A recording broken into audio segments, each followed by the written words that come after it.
अस्सलाम स्टूडेंट्स। अल्लाह ताला के बबरकत नाम से शुरू जो बहुत मेहरबान नहायत रहम करने वाला है। आज हम लोग फर्स्ट ईयर फिज़िक्स का chapter number 3 circular and rotational motion जो है वो स्टार्ट करेंगे। अब जो देखें, सबसे पहले तो हमें लीनियर और सर्कुलर मोशन का डिफरेंस पता होना चाहिए। लीनियर मोशन आपके पास स्ट्रेट लाइन मोशन होती है। कोई भी मोशन, चाहे वो हॉरिजेंटल हो चाहे वो वर्टिकल हो या कुछ इस तरह की स्ट्रेट लाइन जो मोशन होती है ना आपके पास, वो आपके पास लीनियर मोशन होती है। और सर्कुलर मोशन आपके पास ऐसी मोशन होती है जो सर्कल में, जिसमें बॉडी जो है या ऑब्जेक्ट जो है सर्कल में मोशन करे, वो सर्कुलर मोशन कहलाती है। अब आपके चैप्टर का नेम है सर्कुलर एंड रोटेशनल। तो आप सोच रहे होंगे सर्कल भी घूमना मतलब दायरे में घूमना, और रोटेशन भी जो होती है वो भी एक तरह का दायरे में घूमना ही होता है, ठीक है। तो इसमें डिफरेंस क्या है बच्चों? एक चीज़ आपने जहन में रखनी है, सर्कुलर मोशन में आपके पास जो एक्सिस होता है ना, जिस एक्सिस के गिर्द कोई ऑब्जेक्ट, कोई बॉडी जो घूम रही होती है, वो एक्सिस जो होता है वो ऑब्जेक्ट के आउटसाइड पे होता है, ठीक है। Axis lie outside the body. Let's suppose कि आपके पास एक पत्थर का छोटा सा टुकड़ा है, जैसे आपने 9th क्लास में एग्जाम्पल पढ़ी थी कि एक पत्थर के टुकड़े को एक धागे के साथ बांधे हैं, ठीक है। अब आपने धागे की एक साइड तो पत्थर के साथ बांध दी, दूसरी आपने अपने हाथ में पकड़नी है। फिर आपने उस धागे को गोल को घुमाना है, तो आप देखेंगे कि आपका जो है, जो आपने धागे के साथ जो है पत्थर जो है बांधा हुआ था, वो सर्कुलर पाथ में जो है आपके पास क्या कर रहा है, मोशन कर रहा है, ठीक है। अब देखिए, आपका जाहिर सेंटर जहाँ से आपने इसको पकड़ा होगा, एक्सिस आपका ये है, ऑब्जेक्ट मतलब बॉडी आपके पास ये है। बॉडी आपके पास एक सेपरेट चीज़ है, और जिस एक्सिस के गिर्द घूम रहा है वो उसका बॉडी के साथ कोई रिलेशन नहीं है, ठीक है। पत्थर का टुकड़ा बस इतना सही है। ये वही चीज़ मैं आप लोगों को बोल रही हूँ कि एक्सिस जो है वो क्या करेगा, लाई करेगा आउटसाइड दी बॉडी। बॉडी आपके पास ये थी जो सर्कुलर मोशन में मूव कर रही है, ठीक है। बॉडी ये है और एक्सिस जो है वो बिल्कुल उसके आउटसाइड पे, उसका हिस्सा नहीं है। इसी के मुकाबले में अगर हम लोग एग्जाम्पल ले लेते हैं बच्चों, आपने टायर्स देखे हुए हैं ना, बाइक का टायर देखा है, तो वो भी तो आपके पास सर्कुलर मोशन हो रही होती है उसकी, लेकिन टायर का जो एक्सिस ऑफ रोटेशन जहाँ वायर्स कनेक्ट होती है वो भी टायर का हिस्सा होता है। मतलब कि एक्सिस जो है वो इनसाइड द बॉडी लाई कर रहा होता है, ठीक है। अगर आपका जो है एक्सिस आउटसाइड द बॉडी लाई करता है तो वो सर्कुलर मोशन है, और अगर एक्सिस जो है इनसाइड द बॉडी लाई करता है तो वो आपके पास रोटेशनल मोशन है, ठीक है। इसी तरह आप एग्जांपल ले सकते हैं rotation of earth around sun. ज़मीन की जो है चांद के गिर्द जो सूरज के गिर्द जो रोटेशन है, उसको हम लोग क्या बोलेंगे कि ये हमारे पास सर्कुलर रोटेशन है, क्योंकि एक्सिस जो है वो आउटसाइड दी बॉडी जो है यहाँ लाई कर रहा है, ठीक है। तो इस चैप्टर में जो है हम लोग सर्कुलर मोशन के बारे में ज़्यादा जो है डिस्कस करेंगे। तो सबसे पहला आपका टॉपिक है एंगुलर मेजरमेंट्स। आपके पास कोई भी बॉडी जो है, एंगुलर वहाँ वर्ड यूज़ होगा जहाँ सर्कुलर मोशन हो रही होगी, सर्कल में मोशन हो रही होगी। तो एंगुलर मेजरमेंट्स आप जो हम लोग करते हैं उसके लिए पहले हम डिफाइन करेंगे थीटा को, ठीक है। तो लेट्स सपोज कि आपके पास कोई एक ऑब्जेक्ट है, ठीक है, एक ऑब्जेक्ट है और वो सर्कल में मोशन कर रहा है, जिस तरह से ये इन्होंने दिखाया हुआ है, ठीक है। तो थोड़े से रीडिंग कर लेते हैं, उसके बाद जो है मैं आपको चीज़ें जो है थोड़ी डिटेल के साथ समझा दूंगी। सबसे पहली बात आपको पता होना चाहिए कि आपके पास आर्क लेंथ किसको बोलते हैं। बच्चों देखिए, ये आपके पास सर्कल है, ठीक है, इसमें कोई बॉडी, लेट्स सपोज कि कोई पत्थर का टुकड़ा जो है घूम रहा है, तो इस तरह का उसने रास्ता बनाया है। तो ये वाला जो आपके पास पाथ है, इसको हम लोग बोलते हैं सर्कमफेरेंस। क्या बोलते हैं इस सारे पाथ को? सर्कमफेरेंस, ठीक है। अब सर्कमफेरेंस पे कोई से दो पॉइंट ले लें। लेट्स सपोज पहला पॉइंट ए है, दूसरा पॉइंट बी है, ठीक है। इन दोनों के दरमियान ये जो पोर्शन होता है, ये जो रास्ता होता है ना, इसको हम लोग बोलते हैं आर्क लेंथ, ठीक है। पहला आपने बात ये कवर करनी है कि आपको दो चीज़ों का पता होना चाहिए, सर्कमफेरेंस किसको बोलते हैं और आर्क लेंथ किसको बोलते हैं। तो ये जो आपके पास सर्कुलर रास्ता है ना, ये वाला सारा रास्ता, इसको बोलते हैं सर्कमफेरेंस। इस पे कोई से दो पॉइंट्स के दरमियान वाली जो लेंथ होती है उसको हम लोग बोलते हैं आर्क लेंथ, ठीक है। अब ये आर्क लेंथ, जब इस आर्क लेंथ को 1 रेडियन का आप कहते हैं, देखिए ना ये एंगल जो बनाया हुआ है 1 रेडियन बनाया हुआ है। अगर तो बच्चों आपके पास आर्क लेंथ, ये वाली लेंथ, और जो सर्कल के सेंटर से लेके किसी एक पॉइंट तक का रेडियस, आपको पता है कि सर्कल के सेंटर से लेके हर पॉइंट तक आर की कीमत सेम रहती है, ये हमारे पास कांस्टेंट होता है। अगर 2 सेंटीमीटर है तो यहाँ भी 2 सेंटीमीटर, जिस मर्जी पॉइंट पे ले लो आर आपके पास सेम रहता है, ठीक है। तो अगर आपके पास आर्क लेंथ का जितना भी डिस्टेंस है, ये भी अगर 2 सेंटीमीटर और ये रेडियस भी 2 सेंटीमीटर, ये दोनों वैल्यूज़ अगर आपके पास सेम आती है, इक्वल आती हैं, तो इसका मतलब है कि इनके दरमियान जो एंगल बन रहा है वो 1 रेडियन बन रहा है। ठीक है, मैं रीडिंग करवाती हूँ, अगर नहीं भी आपको कॉन्सेप्ट क्लियर हुआ तो समझ आपको आ जाएगी। कहता है consider an angle subtended at the centre O of a circle by an arc A B. कहता है कि फर्ज किया कि एक एंगल जो बन रहा है सेंटर ओ पे और आर्क वहाँ कौन सी है, ए बी है। ठीक है, तो कहता है if the length of the arc A B, अगर ये वाली जो आपने आर्क ए बी ली हुई है इसकी लंबाई जो है इज इक्वल बराबर आ जाए to the radius of the circle, circle का जो रेडियस है उसके बराबर आ जाए। अगर ये वाली लेंथ आर्क लेंथ और ये आपका रेडियस जो है बराबर आ जाए तो फिर जो एंगल बनेगा उस एंगल को हम लोग बोलेंगे 1 रेडियन हमारे पास एंगल बना है। ठीक है, बात की समझ आई कि नहीं आई है। वैसे तो सर्कल का अगर यहाँ से आप स्टार्ट हुए कंप्लीट आप रोटेशन करते हो तो फिर आपके पास 2 पाई रेडियन का एंगल बनता है। ठीक है, हम अभी बात कर रहे हैं कि 1 रेडियन, 2 पाई की नहीं हम लोग बात कर रहे हैं, हम 1 रेडियन की कर रहे हैं। 1 रेडियन कब होगा, जब आपकी आर्क लेंथ और ये रेडियस आपका बराबर हो। अगर ये 2 सेंटीमीटर, ये भी 2 सेंटीमीटर होना चाहिए। अगर ये 5 सेंटीमीटर का आपने आर्क लेंथ ली और रेडियस भी 5 सेंटीमीटर का होगा तो फिर आप बोलोगे ये 1 रेडियन है। ठीक है, अब देखिए कहता है कि 1 radian it is the SI unit of angular measure. Angular measure का आपके पास एसआई यूनिट होता है रेडियन। ठीक है, एंगुलर डिस्प्लेसमेंट आप लोग उसके लिए भी आप रेडियन भी यूज़ कर सकते हो, डिग्री भी यूज़ कर सकते हो। जैसे हम लोग पीछे हमने जब लीनियर मोशन डिस्कस की थी, वेलोसिटी का यूनिट हम मीटर पर सेकंड ले रहे थे, डिस्टेंस को मीटर में ले रहे थे, लेकिन यहाँ नेक्स्ट जब हम लोग पढ़ेंगे एंगुलर डिस्प्लेसमेंट, इनको हम थीटा में मैयर करते हैं। ठीक है, मीटर्स में कर सकते हैं लेकिन हम लोग करते नहीं हैं। ठीक है, डिग्री में हम लोग ले लेते हैं, रेडियन में ले लेते हैं। तो वही बता रहा है कि ऐसे यूनिट जो है एंगुलर मेजरमेंट्स आप जितनी लोग हैं, एंगुलर डिस्प्लेसमेंट लोगे, एंगुलर वेलोसिटी लोगे, एंगुलर एक्सेलरेशन लोगे, तो इनके लिए जो है आप ऐसा यूनिट जो है वो आप रेडियन लोगे। ठीक है, तो चलिए हम अपना फर्स्ट वाला जो है टॉपिक स्टार्ट करते हैं, एंगुलर डिस्प्लेसमेंट। ठीक है, तो एंगुलर डिस्प्लेसमेंट आपके पास क्या है, सबसे पहले एंगुलर डिस्प्लेसमेंट इसी कॉन्सेप्ट को जो मैंने अभी आपको बताया था कि आर्क लेंथ आपकी और रेडियस सेम आ जाए तो उसको 1 रेडियन बोलते हैं। अब इसे नेक्स्ट थोड़ा सा मूव करें बच्चों, आपके पास आर्क लेंथ, ठीक है, आर्क लेंथ और दोनों रेडियस के दरमियान में, मतलब कि सर्कल के सेंटर में जो बनने वाला एंगल होगा उस एंगल को हम कहते हैं ये हमारा एंगुलर डिस्प्लेसमेंट है। डेफिनेशन की समझ आई कि नहीं आई है। अब हर दफ़ा तो नहीं ना, आप ये जाहिर है कि आपने एक दफ़ा जो है पत्थर के साथ धागे को बांध लिया, अब धागे की लेंथ तो नहीं ना आप बार बार बढ़ाओगे।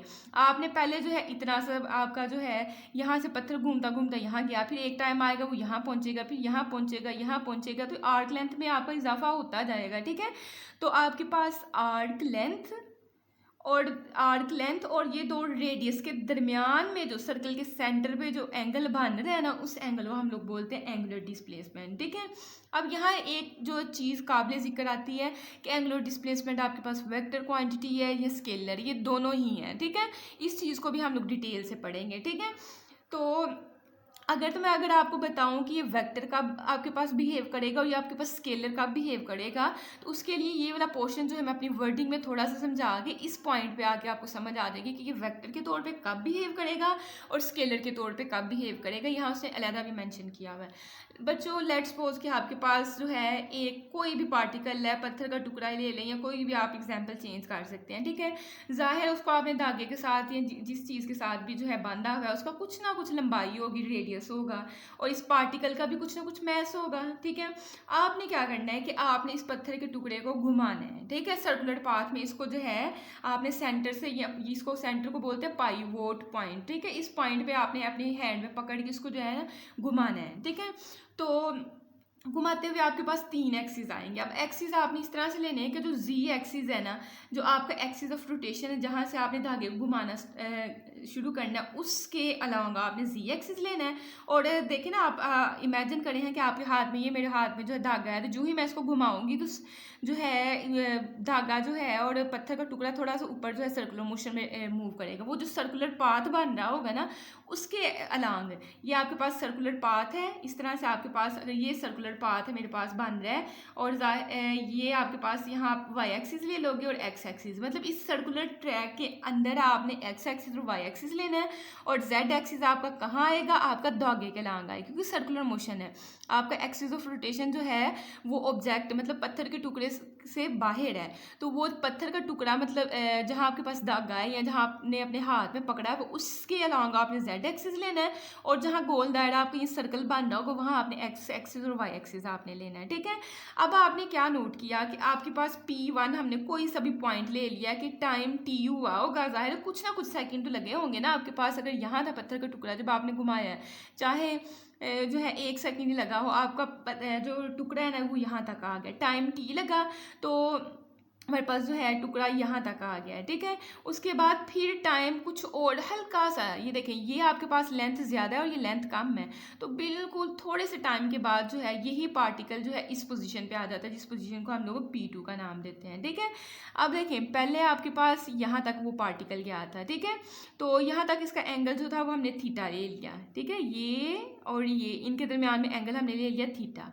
उसके बाद थोड़ा सा टाइम और लगा, डेल टी टाइम लगा, यहाँ से मतलब कि यहाँ तक टी टाइम लगा, उसके बाद यहाँ तक पहुँचने में डेल्टा टी टाइम लगा, तो वहाँ हमने इसका एंगल जो है वो जाहिर है टाइम भी बहुत शॉर्ट लगा है और एंगल भी छोटा सा बनेगा, वो कितने क्या है डेल थीटा है, ठीक है। अब आपके पास जो है एंगुलर डिस्प्लेसमेंट जो है वो वेक्टर क्वांटिटी कब होगी बच्चों? एंगुलर डिस्प्लेसमेंट आपके पास वेक्टर क्वांटिटी होगी जब आपके पास जो है एंगल बहुत छोटा होगा, स्मॉल वैल्यू ऑफ एंगल की होगी। थीटा जो आपके पास बनेगा ना ये बिल्कुल छोटा सा बनेगा, ठीक है, एंगल आपके पास छोटा बनेगा, तो फिर आप कहोगे कि एंगुलर डिस्प्लेसमेंट आपके पास वेक्टर क्वांटिटी है। इसके मुकाबले में अगर आप ये और ये वाली लाइन के दरमियान एंगल देखते हैं, ये एंगल ज़्यादा बना है, लार्ज बना है, तो फिर आपके पास एंगुलर डिस्प्लेसमेंट जो है वो एज अ स्केलर क्वांटिटी जो है बिहेव करेगा, ठीक है। अब आपके जहन में आ सकता है कि ये जो है जब बड़ा एंगल ज़्यादा एंगल बड़ा बनेगा तो फिर ये स्केलर क्यों बिहेव करता है, और जब एंगल छोटा बनेगा तो फिर ये वेक्टर क्यों बिहेव करता है। बट जो एंगल जब स्मॉल आपके पास हो, 2-3 पॉइंट्स पे आप चेक करें ना, तो उस पर कम्यूटेटिव लॉ होल्ड कर जाता है, लेकिन लार्ज एंगल पे कम्यूटेटिव लॉ होल्ड नहीं करता है। मतलब आप ए प्लस बी क्या कहते हैं, हम लोग कहते हैं थीटा प्लस डेल थीटा करोगे तो उसका आंसर बराबर नहीं आता डेल थीटा प्लस थीटा के, जब आप एंगल बढ़ा लेते हो। इस पर मतलब कि बड़े एंगल के लिए कम्यूटेटिव लॉ होल्ड नहीं करता, छोटे एंगल के लिए कम्यूटेटिव लॉ होल्ड कर जाता है। जब कम्यूटेटिव लॉ छोटे एंगल के लिए होल्ड कर जाता है तो ये वेक्टर के तौर पे बिहेव करता है, और बड़े एंगल के लिए ये स्केलर के तौर पे बिहेव करता है, ठीक है।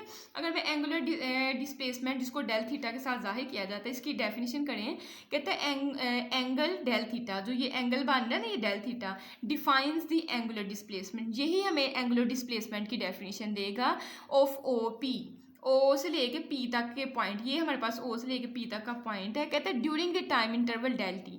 अब देखें ये डेल थीटा ने हमें एंगुलर डिस्प्लेसमेंट के बारे में इंफॉर्मेशन देनी है, और यहाँ हमने टाइम क्या लिया हुआ है, डेल थीटा लिया हुआ है। तो कहता है कि डेल थीटा जो है हमें एंगुलर डिस्प्लेसमेंट ऑफ किस ओ से लेके पी तक का जो पार्टिकल है इसकी हमें इंफॉर्मेशन देगा टाइम इंटरवल डेल टी के बारे में, ठीक है। कहते हैं for very small value of del theta, जब आपके पास एंगल बहुत छोटा आएगा द एंगुलर डिस्प्लेसमेंट, तब आपके पास एंगुलर डिस्प्लेसमेंट की जो है वो किस तौर पे बिहेव करेगा, वेक्टर क्वांटिटी के तौर पे बिहेव करेगा, ठीक है। तो ये आपने एक इम्पोर्टेंट पॉइंट इसका जहन में रखना है। अब आपके पास एंगुलर डिस्प्लेसमेंट तो आपको समझ आ गई कि आर्क लेंथ और ये जो दो रेडियस के दरमियान में जो एंगल बनता है उसको हम लोग बोलते हैं कि हमारे पास क्या है, ये एंगुलर डिस्प्लेसमेंट है, ठीक है।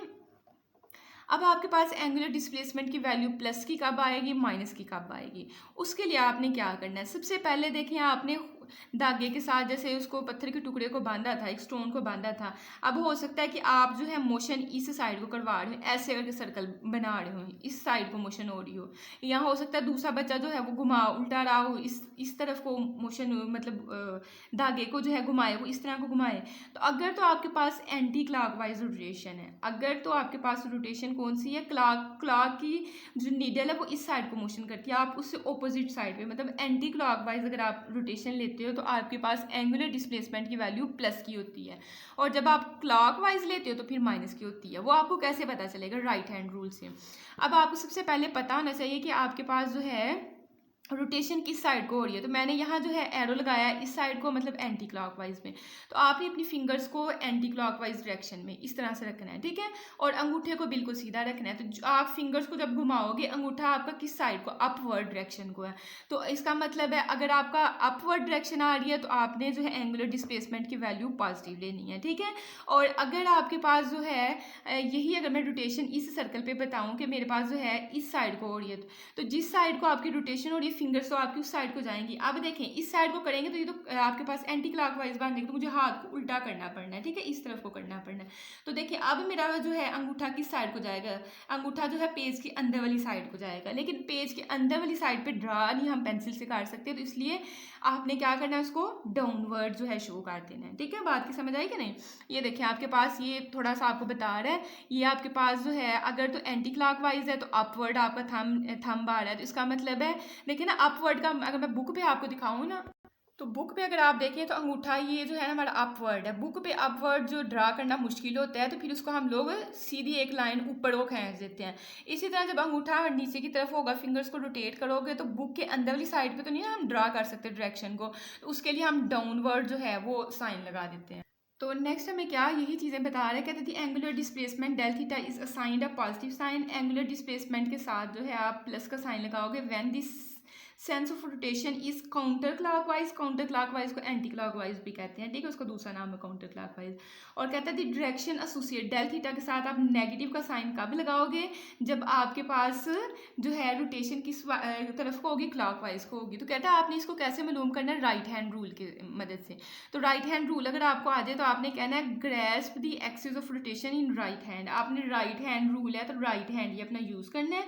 और एक्सिस ऑफ रोटेशन को कहता है अपने हाथ में जो है, जो भी आपके पास रॉड है या कोई चीज़ है उसको आपने अपने हाथ में जो है वो क्या करना है, होल्ड करना है। और कहता है with fingers curling in the direction of rotation. और आपकी फिंगर्स जो है उस साइड को जो है रोटेट करनी चाहिए जिस साइड को डायरेक्शन है। अगर एंटी क्लॉकवाइज तो आपकी फिंगर्स ऐसे जाएंगे, अगर क्लॉकवाइज है तो आप ऐसे फिंगर्स कर लेंगे। कहते हैं thumb points in the direction of angular displacement. और जिस साइड को आपके पास थंब की अंगूठे की डायरेक्शन होगी वही आपके पास एंगुलर डिस्प्लेसमेंट की डायरेक्शन होगी, ठीक है। नेक्स्ट बात करते हैं यूनिट्स की। तो यूनिट इसका आप डिग्री भी यूज़ कर सकते हो, रेवोल्यूशन या रेडियन। ऊपर हम ऐसा यूनिट तो हमने पढ़ लिया ऊपर सबसे स्टार्ट में कि ऐसा यूनिट जो होता है वो आपके पास रेडियन ही होता है, लेकिन इसके कुछ और भी यूनिट्स हैं, डिग्री या रेवोल्यूशन भी हो सकते हैं, ठीक है। इनके बारे में हम नेक्स्ट पेज में हम पढ़ने लगे हैं। अच्छा बच्चों नेक्स्ट अब हम इसके बात करते हैं फार्मूले की। फार्मूले के लिए देखिएगा एक चीज़ अपने जहन में, आपके पास ये एक सर्कल है, ठीक है, और ये आपके पास फिक्स पॉइंट है और बॉडी ने इस तरह जो है ये मतलब एक्सिस ऑफ रोटेशन और बॉडी ने इस तरह से मोशन करनी है। मुझे बताएं पहले एंगल आपका थीटा बन है, फिर जाहिर बॉडी ने रोटेट करते करते जब यहाँ आ जाना है, मैं इसको रैंडमली हल्का सा अगर ड्रा करूँ तो आपके पास आर्क लेंथ भी बढ़ गई और उसके साथ एंगल भी जो है आपका बढ़ गया। तो इसका मतलब है कि दोनों एक दूसरे के डायरेक्टली प्रोपोर्शनल। जो ही आप यहाँ से लेंथ बढ़ाते जाओगे यहाँ से एंगल बढ़ता है। तो हमने यही लिखा है कि आर्क लेंथ जो है वो डायरेक्टली प्रोपोर्शनल होती है एंगुलर डिस्प्लेसमेंट के, ठीक है। जितनी आप आर्क लेंथ बढ़ाते जाओगे उतना ही आपका एंगुलर डिस्प्लेसमेंट या थीटा की वैल्यू जो है वो बढ़ती जाएगी। तो एस डायरेक्टली प्रोपोर्शनल है थीटा। अब आपको पता है डायरेक्टली प्रोपोर्शनल का साइन खत्म करके जब इक्वल लगाते हैं तो साथ आपके पास कॉन्स्टेंट आता है। अब कॉन्स्टेंट हमने आर ही क्यों लिया है, मैंने आपको स्टार्ट में बात बताई है कि सर्कल के सेंटर से जिस मर्जी पॉइंट तक आप रेडियस ले लें, चाहे यहाँ तक रेडियस ले लें चाहे ये, आर की वैल्यू आपके पास सेम ही रहती है, ठीक है। तो आर आपके पास कॉन्स्टेंट है। अब आपके पास S is equal to R theta आ गया। अब थीटा हमने निकालना है तो आर इस साइड पे मल्टीप्लाई हो रहा है, एस के नीचे आके डिवाइड हो जाएगा, तो आपके पास ये वाली चीज़ आ गई, ठीक है। तो यहाँ आप साथ जो है ये वाली चीज़ निकाल के उसके बाद क्या कहता है if O P is rotating, मतलब जो आपके पास पार्ट ओ से लेके पी तक जो पार्टिकल है वो रोटेट कर रहा है। और अब रोटेट करते करते जो है ये तो देखें रोटेट करते करते ये पूरा एक सर्कल जो है कंप्लीट करके फिर इसी पॉइंट पे आ जाता है। तो इसका मतलब है कि जो इसने डिस्टेंस जो फासला तय किया है ना वो उसने 2πr। क्यों? क्योंकि आपको पता है कि मैथ्स में एक्स एक्सिस होते हैं, जैसे ये आपके पास क्वाड्रेंट होते हैं, यहाँ से लेके यहाँ तक 90 डिग्री एंगल होता है, फिर यहाँ आप जब पहुँच जाते हो 180, फिर यहाँ आपके पास 270, ठीक है, और यहाँ आपके पास 360, ठीक है। तो 360 को हम लोग क्या बोलते हैं 2π। अब डिस्टेंस जो है लेंथ कितनी थी r, तो 2πr आपके पास s जो है टोटल डिस्टेंस जो है 2πr कवर होगा, ठीक है। तो इसी इक्वेशन में, ठीक है, एस की जगह आपने क्या पुट कर देना है, 2πr, ठीक है, डिवाइडेड बाय आर। आपका वैसे ही आर से आर कटेगा तो आपके पास 2π एंगल बन जाएगा, ठीक है, थीटा इज इक्वल टू 2π बन जाएगा। तो ये जो आपके पास एक पूरा जो कंप्लीट उसने रोटेशन की है, या रेवोल्यूशन भी इसको बोल सकते हैं, कंप्लीट रोटेशन या रेवोल्यूशन जो होती है वो 2π रेडियन के बराबर होती है, ठीक है। थीटा हमने निकाला है ना 2π, तो ये एंगल आपको पता है इसका यूनिट क्या होता है, रेडियन होता है। ऐसे यूनिट हमने भी पढ़ा है कि एंगुलर मेजरमेंट्स जो होती हैं उसका रेडियन होता है। तो एंगल हमारे पास है 2π और उसके साथ उसका आपने यूनिट लगाया तो 2π रेडियन, जो कि 360 के बराबर होता है, ठीक है। 2π किसके बराबर होता है, 360 डिग्री के। अब यहाँ से आपसे कुछ ना कुछ पूछ सकता है कि 1 रेडियन, रेडियन किसके बराबर होता है, 1 रेडियन। तो 2π आपके पास इस साइड पे क्या हो रहा है, मल्टीप्लाई, 360 के नीचे क्या हो जाएगा, डिवाइड हो जाएगा, ठीक है। ये रेडियन इधर रहने दे, 2π को इसके नीचे डिवाइड कर दे, जैसे ये हुआ है। तो कैलकुलेटर पे डिवाइड करेंगे तो 57.3 डिग्री आपके पास जो है आपका आंसर आ जाएगा, ठीक है। तो ये था आपका टॉपिक। अगर तो वीडियो पसंद आई है तो थम्स अप, वीडियो को लाइक करें, चैनल को सब्सक्राइब करें, दोस्तों के साथ शेयर करें। इसके साथ मैं आपको बताना चाहूँगी कि आपके मैथ्स की जो है कंप्लीट बुक तकरीबन होगी हुई है। इसके साथ जो है पहले 5 चैप्टर थी, थर्ड वाला हमने अभी स्टार्ट किया, पहले 2 चैप्टर और 4 वाला और 5 वाला चैप्टर मैंने उनकी वीडियोस अपलोड कर दी हुई हैं। इनके न्यूमेरिकल्स वगैरह भी अपलोड कर दिए हुए हैं। शॉर्ट क्वेश्चन जो है कंस्ट्रक्टेड क्वेश्चन वो भी मैं साथ साथ अपलोड कर रही हूँ, तो आप लोग वो भी वीडियोस देख सकते हैं। Thanks for watching this video, अल्लाह हाफिज़।